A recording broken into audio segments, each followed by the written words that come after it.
J'espère que vous allez bien, que vous tenez le choc. Moi, je vous avoue que la journée d'hier m'a un peu remué. De voir toutes ces femmes défendre bec et ongle leur mari ou compagnon, peu importe, mais alors que devant tout ça, devant Gisèle Pellico, tout ça, in front of Gisèle Pellico. Je sais pas comment elle fait pour pas vomir, Gisèle. Vraiment. J'espère qu'elle prend des anti-spasmodiques. Non, c'est quoi, des anti-vomitifs? Parce que franchement, il y en a certaines, vraiment, elles sont à vomir. Et c'est là que tu vois aussi, parce que, vous savez, la story que j'ai fait sur Instagram où je vous disais, il y a un nouveau groupe d'accusés cette semaine, j'ai un peu peur. J'ai peur de la nouvelle défense qu'ils vont avoir, que ça va être encore plus culotté, quoi. Et finalement, c'est les femmes qui nous surprennent. Mais où sommes-nous? Qu'est-ce qui se passe? Je vous propose de commencer de suite. Bonjour à tous, mardi 1er octobre, de retour au tribunal judiciaire d'Avignon pour la 20e journée d'audience. On entendra aujourd'hui principalement les experts, psychiatres et psychologues sur le groupe des 7 accusés de la semaine. Dominique Pellico est de retour dans son box, il était souffrant hier. On en avait carrément oublié son existence, tellement on a eu mal d'entendre les compagnes des accusés. Vraiment, j'avais oublié qu'il était plus là. C'est dire à quel point on sait plus qui est problématique dans cette histoire. On continue. Il est assis sur son fauteuil, vêtu d'une polaire grise. Il semble fatigué. Tu m'étonnes. On entend maintenant l'expertise psychologique de Simonet, M, 43 ans, sur les faits. Voici ce qu'il dit. J'y suis allé un soir, je me suis déshabillé dans la cuisine, je me suis allongé à côté de sa femme. Monsieur Pellico me dictait ce qu'il fallait faire, détaille-t-il. Mais j'avais du mal par rapport à la situation. Voyant que je n'y arrivais pas, je suis parti. Pour moi, c'était une mise en scène. Elle faisait semblant de dormir. Je mérite d'être là. Ah! Parce que j'ai fait du mal à cette femme, ça ne se fait pas. Même s'il n'y avait pas d'intention, je prie pour cette dame, je lui ai écrit des lettres. Putain, mais Gisèle Pellico, elle a dû recevoir combien de lettres, là, des accusés? Parce que c'est pas le seul à avoir écrit des lettres. Ajoute-t-il lors de son expertise psychologique qui a eu lieu en octobre 2021. Ok, donc c'était en octobre 2021 qu'il avait dit ça. Quand il était incarcéré. Ok, donc oui, il avait le temps de lui écrire, effectivement. Simonet a grandi à Nouméa, dans une famille pauvre, au sein d'une fratrie de 4 enfants. Il y avait des disputes fréquentes entre les deux parents, sur fond d'alcoolisme de son père. Il est arrivé en métropole à 21 ans dans le cadre de son service civique. Il a vécu à Grenoble, puis dans le Vaucluse. On relève chez lui un fond anxieux, avec des reviviscences psychotraumatiques en lien direct avec les actes de viol qu'il aurait subis, relève l'experte. Quand il était jeune adolescent, Simonet a été envoyé chez un ami de ses parents pour garder les chèvres et surveiller un parc. Cet homme l'aurait violé pendant des années contre des sommes d'argent. Simonet aurait tenté de fuir, mais son agresseur le harcelait. Il passait par la fenêtre de ma chambre. Parfois, il se frottait juste et il partait, précise-t-il. Les agressions ont pris fin par l'intervention de son oncle, qui serait intervenu.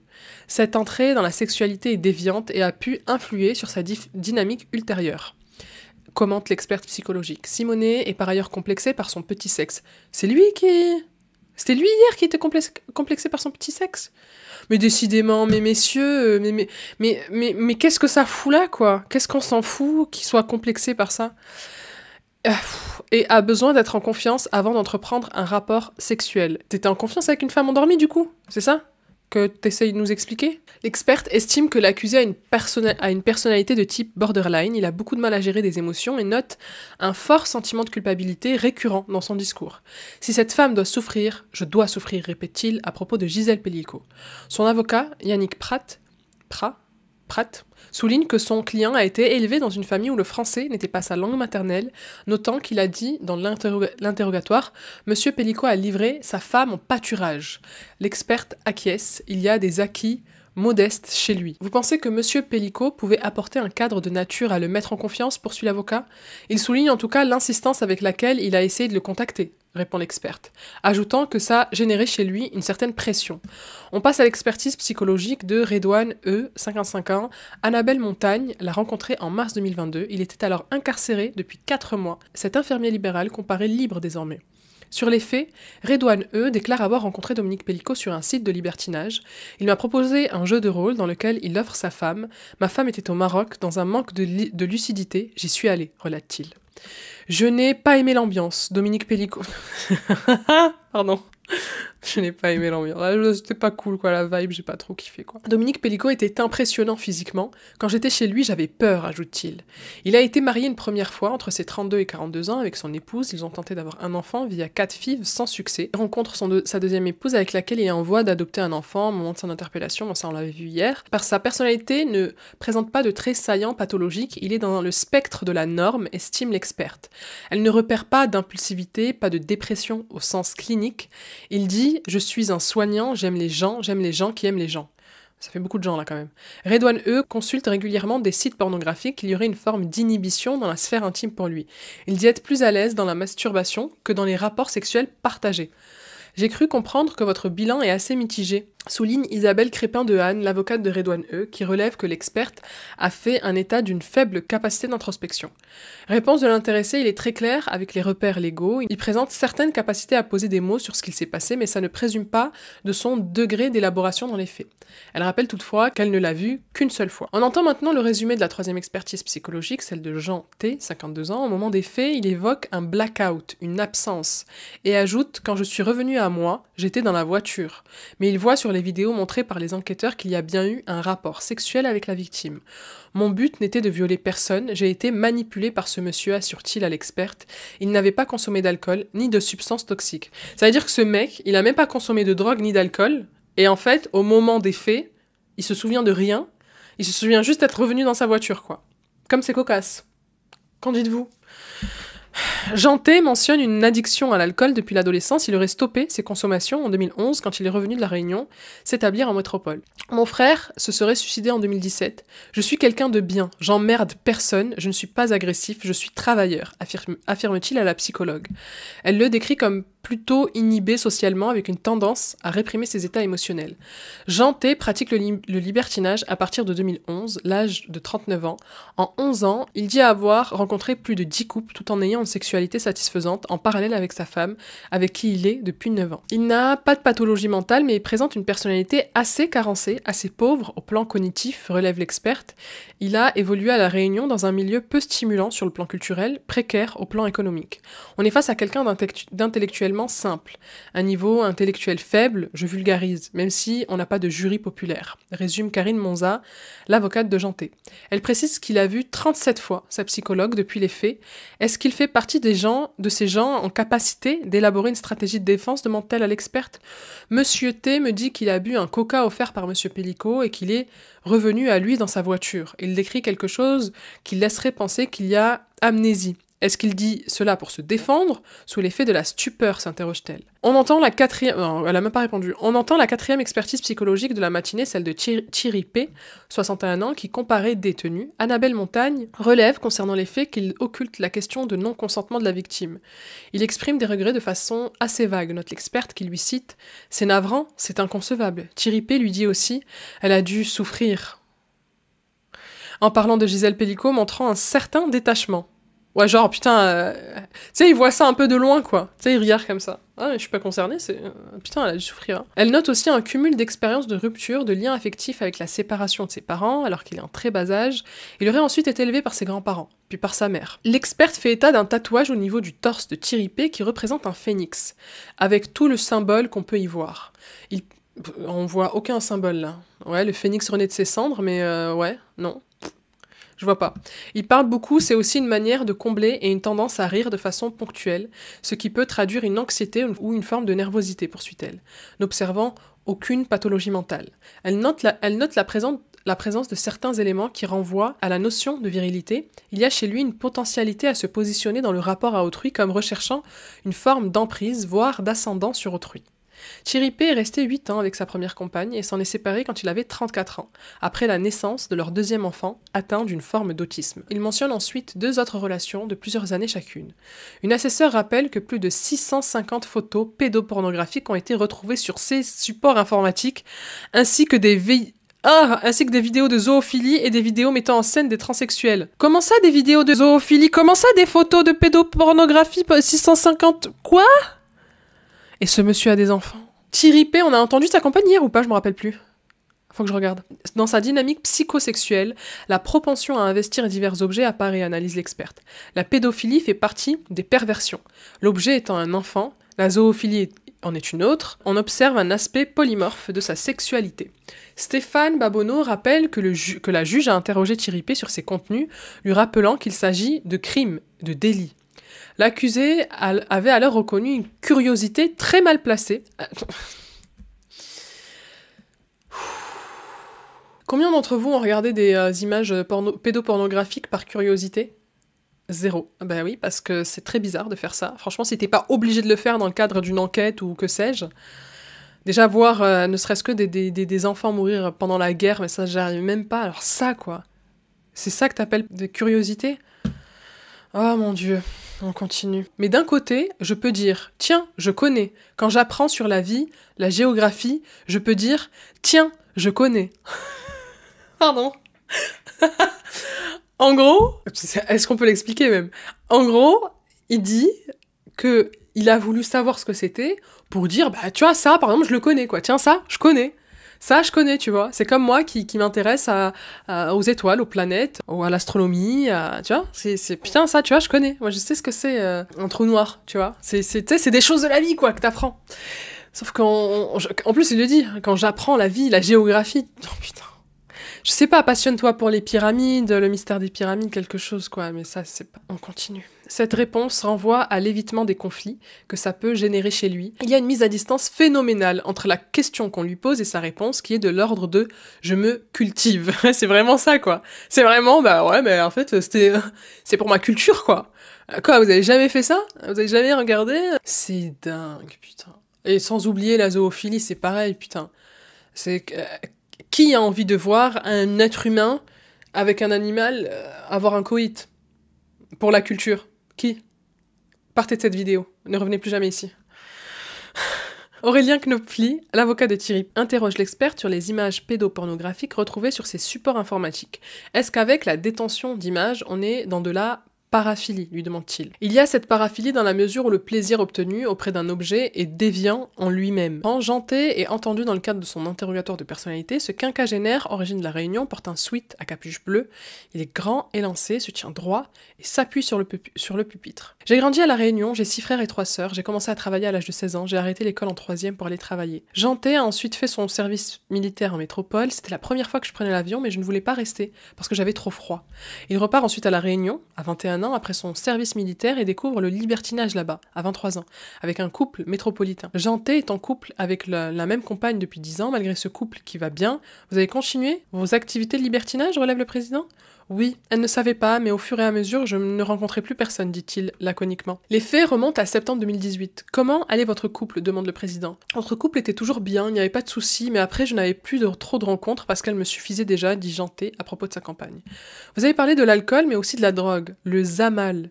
Quoi ? Le Zamel ? C'est le nom du hashish à la Réunion. Ah bon ? Mais ok, on est heureux d'apprendre un nouveau mot aujourd'hui, on s'en serait bien passé. Vous en avez consommé ? Demande son avocate. Oui, toute ma jeunesse. Depuis quel âge ? Demande-t-elle. Le 1er juin, j'avais 12 ans. Depuis que vous êtes sorti de prison, comment est votre sexualité ? Poursuit son avocate. Je n'arrive plus à faire l'amour avec ma femme, car ça m'a traumatisée. Sans commentaire, je vais vous poser une question que vous ne vouliez pas que je pose. Est-ce que vous êtes impressionné parce que Monsieur le Président et la Cour sont des gens blancs ? Comment ça, des gens blancs ? Genre blancs de peau et genre ça l'impressionne ? Est-ce que, quand vous étiez petit, on écoutait ce que disaient les blancs ? Le questionne l'avocate. Dans ma jeunesse, j'avais toujours peur des gens blancs, surtout s'ils avaient les yeux bleus, dit Janté. Ça vous impressionnait, petit ? Ne me dites pas, non, ne me dites pas qu'ils vont sur ce chemin tumultueux. Ne me dites pas ça. Ne me dites pas qu'ils vont justifier un viol parce que il a vécu du racisme. Non, me dites pas ça, s'il vous plaît. Non, il va pas le faire. Il va pas le faire, ok. Il va pas justifier son viol parce qu'il a subi du racisme. Il ne va pas faire ça. Il ne va pas le faire. On continue. Oui. Je ne sais pas pourquoi, je suis pas raciste, mais c'est les blancs qui gouvernent. Bon, il l'a fait. Ok, il l'a fait. Il l'a fait. Nous devons l'accepter. Je sais pas. En fait, lui, je sais pas. Vraiment, je sais pas. Le colonialisme et tout, je pourrais en parler pendant des heures. C'est un sujet qui me passionne tant il est affreux. Mais tu peux pas justifier un viol par le colonialisme, quoi. Je sais pas. Et même là, c'est Monsieur le Président, la Cour, c'est des gens blancs, quoi. Je sais pas. Je sais pas. Je sais pas ce que vous en pensez, mais bon, on sort un peu du sujet là, mais c'est juste que là, la Réunion, c'est chaud ce qui se passe. Et grosse pensée aux Réunionnais. Franchement, ça doit pas être facile, même le niveau de vie, c'est incroyable, quoi. Mais bon, bref.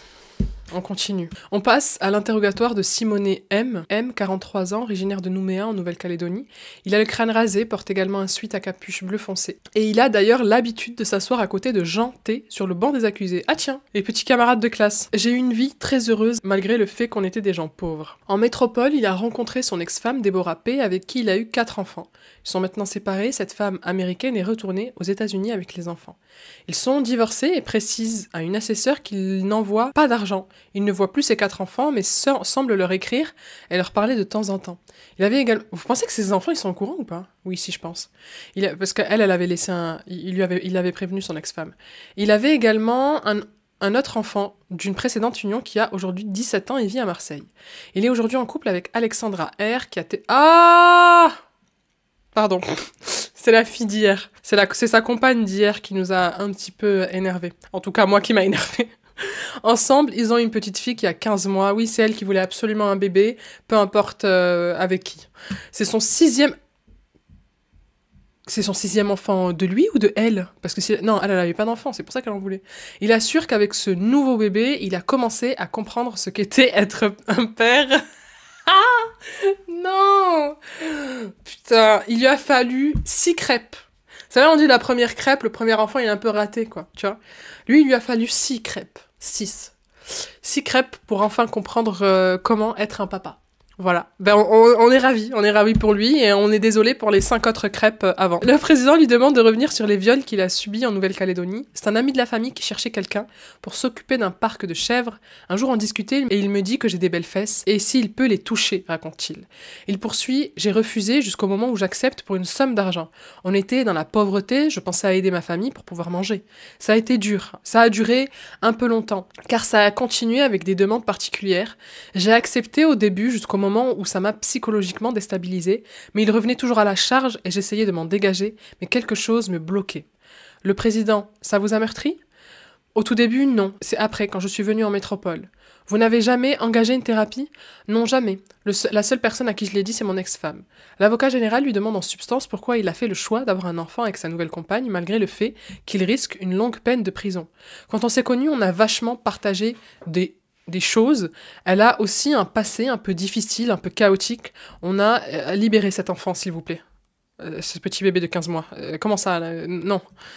Putain, mais... On a longuement parlé de cette affaire et elle est au courant de tout. Et si ça se passe mal, on assumera tous les deux, les parloirs, etc. Quand vous l'avez rencontré, vous étiez en train de perdre contact avec vos 4 autres enfants, partis aux États-Unis avec leur mère. Vous n'avez pas été effrayé, poursuit l'avocat général. Non, car j'ai essayé de recoller les morceaux avec mon ex-femme, elle me dit que ça ne servait à rien, qu'elle a expliqué aux enfants que je ne les reverrai jamais. J'ai pris ma décision de passer à autre chose, de retrouver un sens à ma vie. Son avocat revient sur la phrase « la honte doit changer de camp », que l'on entend beaucoup depuis le début du procès. Je considère que les victimes n'ont jamais à avoir honte. C'est un non-sens cette phrase. Vous pensez qu'un enfant doit avoir honte, lui demande-t-il? Oui, dit Simonet d'une petite voix. Vous pensez vraiment qu'un enfant de 11 ans a la maturité pour s'opposer à un agresseur, insiste son avocat en référence au viol que son client a lui-même subi?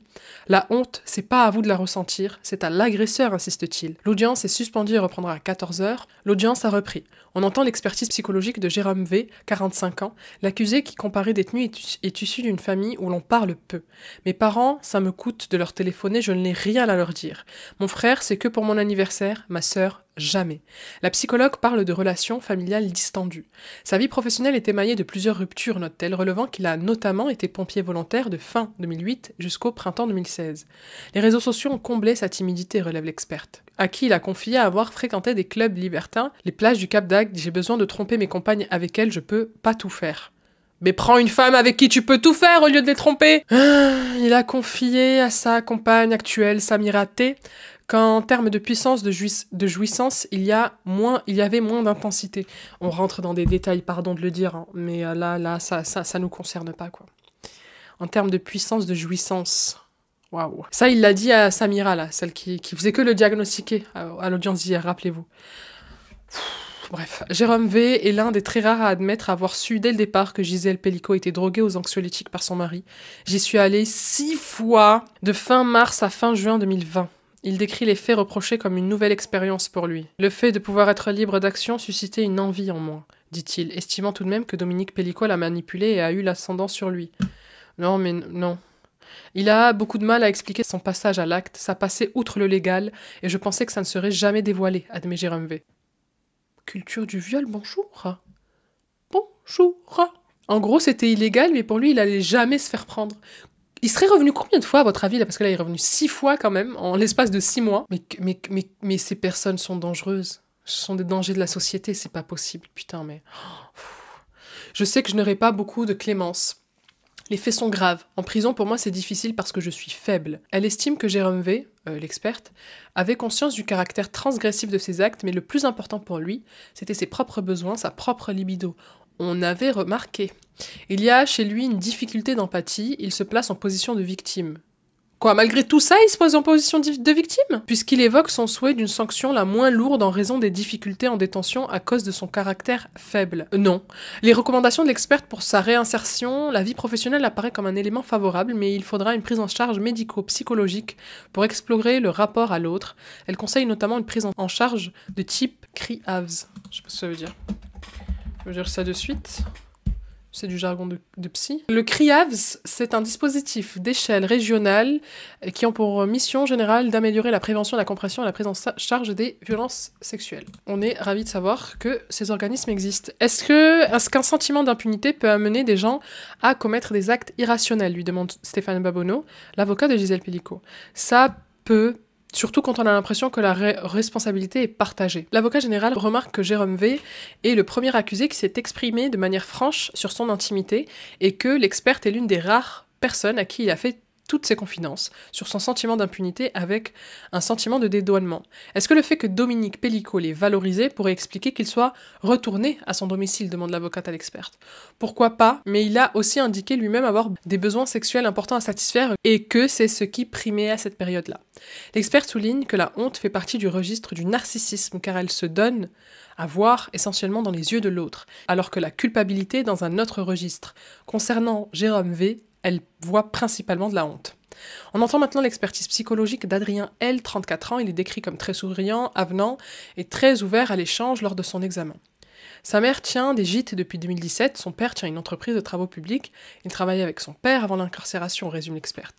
Sa sœur est psychologue de travail, il est proche d'elle, il devait devenir le parrain de sa fille, ça a été annulé avec son incarcération. Adrien, elle, a une scolarité classique, une famille d'origine unie, présente et cadrante. Au moment des faits, il était marié, il l'est toujours, avec Stéphanie C, elle est comptable, et ils ont un enfant en CE1, qu'il a quotidiennement au téléphone, mais il refuse que son fils vienne au centre pénitentiaire. Concernant les faits, Adrien L. dit à l'experte ne pas croire en l'absence de consentement de Gisèle Pellicot. Pardon ?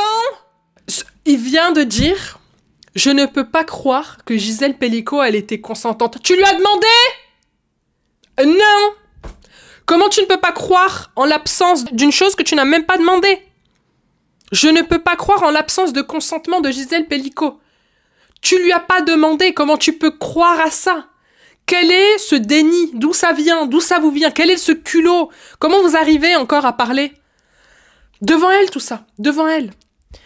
Je suis innocent. Putain. Je suis innocent, mais j'ai participé à quelque chose que je dénonce. Donc en gros, il se dit innocent, parce que pour lui, Gisèle Pellicot, elle était consentante, mais il sait qu'il a participé à quelque chose qu'il dénonce, c'est-à-dire un viol. Mais comme t'as pas demandé son consentement, tu n'es pas si innocent que ça.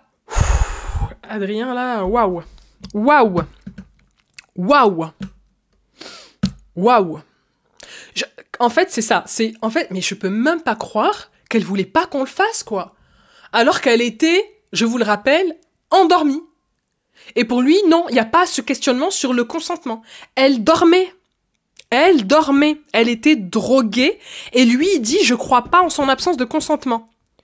Parce que oui, c'est vrai, nous aussi, on n'arrive pas à croire que son mari, il est drogué. On n'arrive pas à y croire, ça, on est d'accord. On n'arrive pas à croire qu'un mari puisse droguer sa femme. C'est arrivé. Il y a des aveux, il y a des vidéos. On n'a pas le choix que d'y croire. Il y a aussi la parole de Gisèle Pellicot, même si ici, apparemment, ça n'a pas grande valeur. S'il n'y a que la voix d'un homme qui a de la valeur, ben la voix de Dominique Pellicot dit oui, effectivement, ça s'est passé comme ça. Moi, ça me questionne énormément sur quelle place nous avons, nous les femmes, dans cette société. On vaut quoi exactement?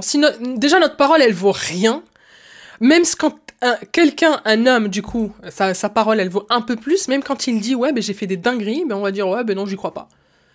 On vaut rien, quoi. Voilà, on vaut zéro. Va dormir. J'ai la rage. Je vous jure, j'ai la rage. Ça me fout vraiment la rage. En vrai, ça me fout la rage, mais c'est bien, c'est important. C'est important c'est pour ça, c'est important qu'on voit. Vous voyez, là, ouais, je vous ai déjà dit, on patoche dans la culture du viol. Mais en fait, quand on est à l'extérieur, on voit vraiment que la culture du viol, elle est imprégnée, que le culot, il est incroyable. C'est fou! C'est dingue! Et ça nous permet de voir que vraiment, il y a du travail à faire, que le féminisme, il a son importance. Qu'on a besoin absolument de récupérer une espèce de place dans la société, parce que là, ça va pas du tout, là. On compte pas, on compte pour du beurre. C'est vraiment ça. Et encore, le beurre, c'est très important pour la santé. Bref. On continue. La psychologue estime que ce discours est d'une grande ambivalence, puis que le trentenaire fait part d'une forme de culpabilité, mais tente de rejeter cette réalité dont il se sent comme extérieur. Ah, on n'avait pas remarqué. Donc ok, donc en fait, il rejette le truc, quoi. C'est pas moi, c'est les autres. C'est pas moi, c'est Gisèle Pellicot. C'est pas moi, c'est Dominique Pellicot. Enfin, moi, non, tu vois, c'est pas moi, j'ai pas fait ça. De toute façon, même si je l'ai fait, c'était pas possible qu'il la drogue. It's not possible. En gros, c'est ça. Il place la victime comme sachant la réalité et donc dans une forme de consentement. Ouais, c'est pour ça que le consentement, ça se demande. Après, je sais pas, on peut écrire en français, en latin, on voit comment on fait, mais ouais, on peut communiquer. Normalement, ça se communique, un consentement. Je sais pas, moi. Je sais pas. Tiens, j'allais dire dis-lui en face, mais il est en face d'elle en plus, tu vois. En fait, je sais pas s'ils peuvent mettre un accusé face à elle et qui lui disent en face. Bah écoute Gisèle, pour moi, l'absence de consentement, j'arrive pas à y croire, quoi. Gifle. La gifle qui se prendrait. Oh là là là. Ah non, mais franchement, faut pas pousser le bouchon. Ah non, franchement, là, c'est trop. Oh, putain. Allez, on continue. Quelque chose frappe dans le récit de la psychologue. Elle ne parle que de la compagne actuelle d'Adrien L, avec laquelle il a eu un fils, mais rien n'est mentionné concernant son ex-compagne avec qui il a eu une fille, dont il a découvert qu'elle n'était pas la sienne. Oui, on se rappelle de l'histoire d'hier. Une assesseur lui pose justement la question. Il n'a jamais évoqué que sa fille n'était pas sa fille. Non, répond la psychologue, visiblement étonnée. Il n'a pas parlé de sa première union, ni de sa fille, c'est questionnant, estime-t-elle. L'assesseur estime que c'est un élément important puisque Adrien L en est venu à douter de la parole des femmes après avoir découvert, c'est vrai ça, putain, l'assesseur qui fait le taf de la psy, quoi, c'est waouh, qu'est-ce qui se passe? Après avoir découvert que sa fille qu'il a élevée comme la sienne n'était pas biologiquement la sienne. Antoine Camus, l'un des avocats de Gisèle Pellicot, lui demande si Adrien L lui a mentionné le fait qu'il avait partagé la cellule de Dominique Pellicot pendant une dizaine de jours avant que les enquêteurs ne découvrent qu'il figurait sur les vidéos du retraité par total hasard. Non, pas à ma connaissance, répond l'expert. L'avocat d'Adrien L, Guillaume de Palma, c'est son... Ok, donc Adrien L, il est... Ah ok, mais alors on comprend de suite ce qui se passe. C'est celui qui a dit il y a viol et viol. Donc c'est bon, on sait maintenant. Relève que l'experte a dit que son client a une propension à avoir des relations sexuelles, mais qu'elle précise pour autant le sexe est vu comme un temps de connivence dans le lien à l'autre. Peut-être que d'une manière générale, c'est ce qui se passe dans leurs relations, dans leur rapport intime. Mais là, en fait, qu'est-ce que ça vient foutre ici, sachant qu'elle était endormie? Je ne sais pas. Est-ce que cette analyse, c'est quelque chose dont vous êtes sûr et certaine? Mais comment ça se poser des questions? Vous êtes sûr de ce que vous dites là? Ou c'est une hypothèse, demande-t-il. Dans la personnalité de Monsieur L, donc d'Adrien, la sexualité n'est pas envers et contre tous. Elle est exacerbée, certes, mais dans une certaine mesure, dit-elle. On entend maintenant l'experte psychologique de Thierry P, 53 ans, qui, comparé libre, mais l'experte le rencontre alors qu'il est en détention provisoire. Sa mère était alcoolique, son père volage. Avant son incarcération, il venait de se mettre en auto-entrepreneuriat dans la maçonnerie. Thierry P est tombé dans l'alcool en 2016, après le décès de son fils tué par un accident de la route à 18 ans. Le décès de son fils semble avoir marqué une bascule. Il s'est détaché de son couple, s'est alcoolisé. 2 hospitalisations en psychiatrie ont été nécessaires. Concernant les faits qui remontent à juillet 2020, il déclare que Dominique Pellicot l'a contacté pour satisfaire sa femme. J'y suis allé, il m'a offert un coup à boire dans la chambre, je l'ai vu inanimé. Il m'a dit que c'était un jeu entre eux. La psychologue lui demande s'il avait éprouvé du plaisir. Je n'en ai pas eu. Lui aussi, Dominique Pellicot a participé. Il a fait l'amour en premier et moi derrière. C'est arrivé une seule fois. Je n'ai jamais pensé que c'était un viol. En conclusion, dans son exposé, l'experte estime que l'ensemble des éléments qu'elle a observés chez Thierry P. sont peu favorables à sa réinsertion, notant un risque de retour à l'alcoolisme et le besoin d'une prise en charge psychiatrique essentielle et psychothérapie. Le président note que Thierry P. est l'un des accusés qui parle de consentement par procuration par personne interposée. Ah, il demande à l'experte si, avec le temps, il pourrait revenir sur cette vision. Avec un peu plus de temps, il en est certainement capable, estime-t-elle. L'avocate de Thierry P. demande à l'experte psychologique combien de temps dure en moyenne une expertise d'accusé. Entre 1 à 2 heures par personne, donc 1h30 en moyenne, répond l'intéressé. L'avocate trouve cela très court pour bien comprendre une personne. En début de carrière, c'était impossible, admet l'experte, mais au bout de 10 ans, en 1h30, je vois beaucoup plus de choses, on sait où on va, on est mieux outillé, précise-t-elle. On va entendre la mère d'Adrien L, âgée de 63 ans. Elle s'appelle Catherine. L'accusée la regarde, très émue depuis son box. Bon, je vais prendre une petite pause là avant de continuer parce que là, en fait, là, c'est la mère d'Adrien L, celui qui vient de dire qu'il veut pas croire que Gisèle Pellicot, elle était pas consentante. Donc là, vous savez, quand on dit, quand il y a des mecs, tu sais, ils ont des réflexions de violeurs et qu'on dit, ouais, est-ce que t'aimerais que ça arrive à ta mère, à ta sœur? Mais là, on va voir, j'ai hâte de voir, hein, mais là, on va voir si la maman, c'est une maman qui va défendre son fils coûte que coûte, malgré tout ce qu'il a fait, ou si c'est une maman qui va l'engueuler et lui dire mais ça va pas de parler comme ça de Gisèle Pellicot. Allez, on va voir. C'est extrêmement difficile à vivre, comme là c'est elle qui parle. C'est extrêmement difficile à vivre cette expérience. Mais je voulais parler de mon fils, de sa petite enfance. C'était un enfant très très affectueux, toujours dévoué même depuis petit, assure-t-elle, parlant assez vite mais d'une voix posée. C'est le petit dernier, très agréable, hypersensible, il a besoin de se montrer fort. Mais en fait, il n'est pas fort du tout, assure cette femme en manteau noir. Elle a gardé son sac en bandoulière. Son papa était toujours en déplacement. Il rentrait très tard le soir, c'était une admiration quand il était là. Et en contrepartie, le papa peut-être les étouffait, leur imposait un peu trop, dit Catherine L, qui semble vraiment réfléchir, chercher des explications. Par la suite, il a suivi les traces de son papa dans les travaux publics, mais je ne suis pas sûre du tout que c'était ce qu'il avait envie de faire. Il l'a fait pour ne pas le décevoir, c'était tracé comme ça. Ne pas décevoir. En primaire, on lui a détecté une dyslexie, ça l'a mis en difficulté au niveau de sa scolarité, il a eu besoin d'un soutien au niveau orthophoniste. Mais mis à part ça, ça n'arrive pas, putain, pourquoi tu parles comme ça, Gisèle Pellicot? Ça n'arrive pas.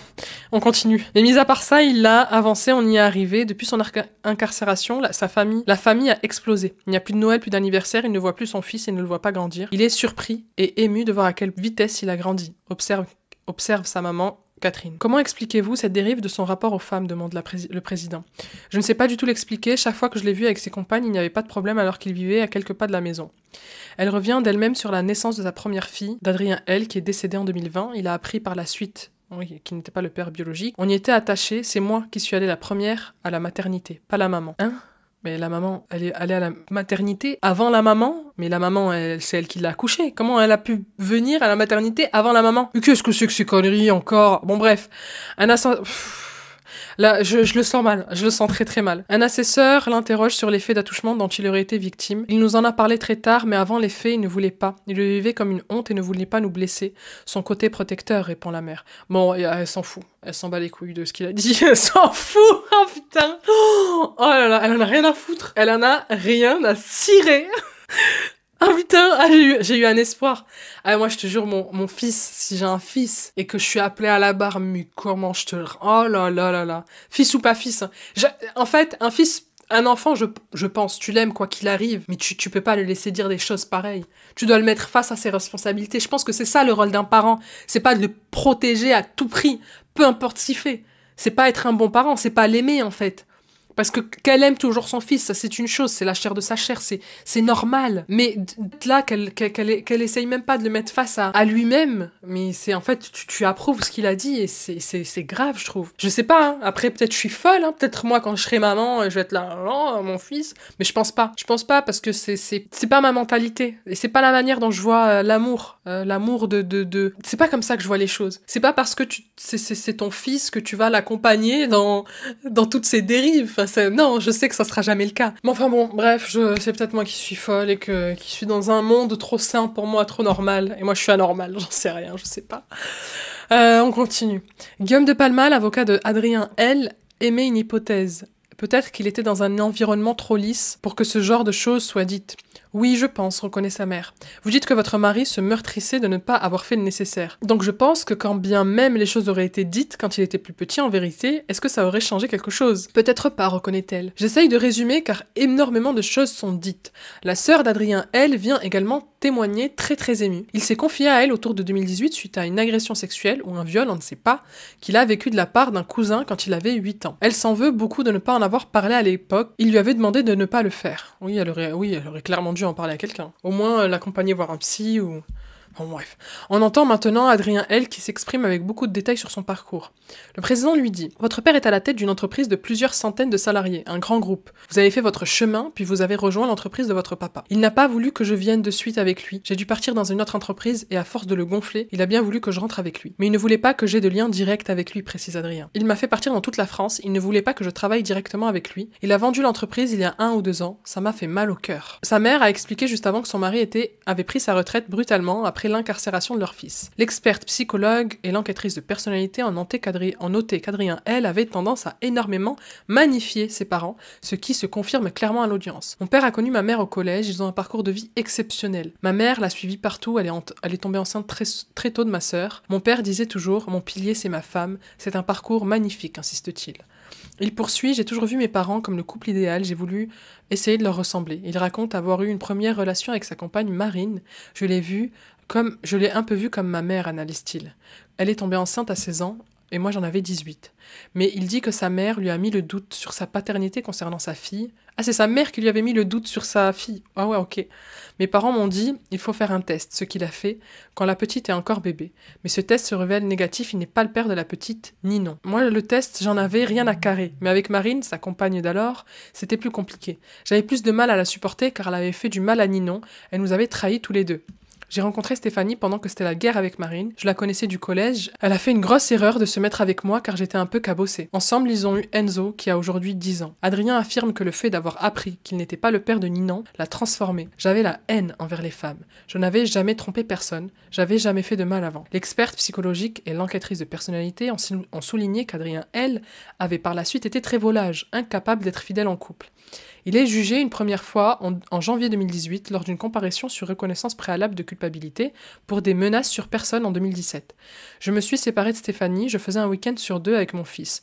Je n'ai pas accepté, je voulais mon fils auprès de moi, j'ai été menaçant, décrit Adrien L. qui a écopé de 15 jours de prison avec sursis. Il a ensuite été jugé devant la cour d'assises de Privas en Ardèche en appel. Il était condamné à 14 années de réclusion pour viol, violence et harcèlement sur plusieurs compagnes. Ah oui! Quoi? En fait, il est déjà condamné pour viol et violence sur ses anciennes compagnes. 14 ans. 14 ans, c'est énorme. Mais parce qu'en plus, là, vous voyez comment c'est compliqué de faire reconnaître un viol. Si là, il y a eu 14 ans pour viol, violence et tout, sur plusieurs compagnes, ça veut dire qu'il y avait à mon avis, il y avait du solide au niveau des preuves. Hein. Enfin, je pense. En prison, Adrien assure avoir travaillé sur lui, s'être remis en question. J'avais une fausse idée de la femme, une haine. J'avais du mal à me dire qu'une femme pouvait être quelqu'un de bien, déclare-t-il. L'audience est suspendue, elle reprendra demain, à 9h, avec l'audition des expertises psychiatriques. Bonne soirée à tous, merci d'avoir suivi ce trait. Merci à vous d'être encore ici, encore là, avec moi, avec nous, avec Juliette Compion aussi, qu'on remercie énormément pour son travail. Que dire à part je suis fatiguée de ces... En vrai, c'est fatigant, les expertises psychologiques, les enquêtes de personnalité, etc. Parce qu'on a l'impression qu'ils essayent de se dédouaner. C'est important, comme je l'ai déjà dit, c'est très important de connaître l'histoire des accusés. Mais c'est vrai que c'est très lourd et c'est compliqué. Surtout quand ils disent des phrases comme ça en mode « Ouais, bah, pour moi, j'y crois pas ». Non, clairement, c'est trop difficile. Enfin bref, j'espère que cette vidéo vous a plu. N'hésitez pas à vous abonner à ma chaîne et je vous dis à très vite.